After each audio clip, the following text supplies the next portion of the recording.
Hi viewers, நான் உங்கள் Jenny.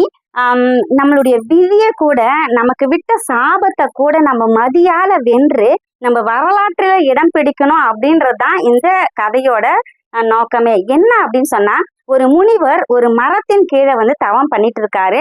அந்த நேரத்துல பாத்தீங்கன்னாக்கா 2 வானரர்கள்லாம் யாருன்னா குரங்குகள் அப்படின்னு சொல்லுவாங்க.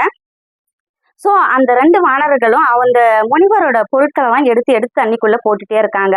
ஸோ இந்த தவம் அப்பப்போ கலைக்கப்படுது அவருக்கு. அப்ப அந்த பொருட்களை போய் பார்க்கும்போது அங்க ஒவ்வொன்றா காணாம போயிடுது.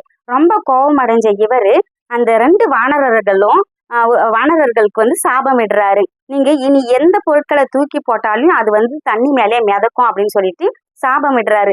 ஏன்னா விலங்கு இல்லையா, அதை நம்ம தண்டிக்கவும் முடியாது அப்படின்னு சொல்லிட்டு இந்த மாதிரி ஒரு சாபம் இடுறாரு. அதுக்கு பேர் பாத்தீங்கன்னா நலன் நீலன் அப்படின்னு சொல்லிட்டு ஒரு பேர் அந்த 2 வானரர்களுக்கும். அப்போ அப்போதான் ராமாயணத்துல ராமர் பாலம் கட்டணும் அப்படின்னு சொல்லிட்டு பிளான் பண்றாரு. அப்போ அந்த பாலம் கட்டுறவங்க கிட்ட சொல்றாங்க, இங்க நலன் நீலன் ஒருத்தர் இருக்காங்க, 2 பேர் இருக்காங்க வானரர்கள்.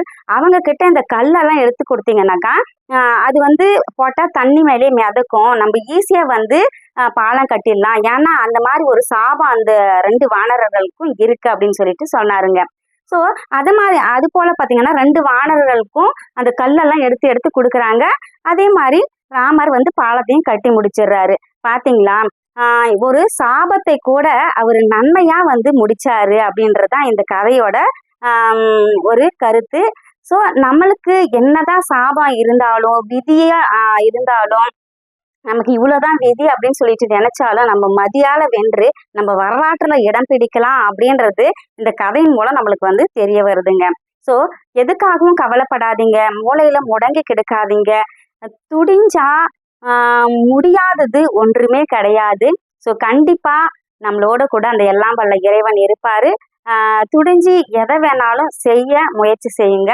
மூளையில மட்டும் முடங்கி கிடக்காதீங்க. அந்த எல்லாம் வல்ல இறைவன் உங்களோடு கூட இருப்பாரு. மீண்டும் அடுத்த வீடியோவில் உங்களை சந்திக்கும் வரை உங்களிடமிருந்து விடை பெறுவது உங்கள் ஜெனி. நன்றி, வணக்கம்.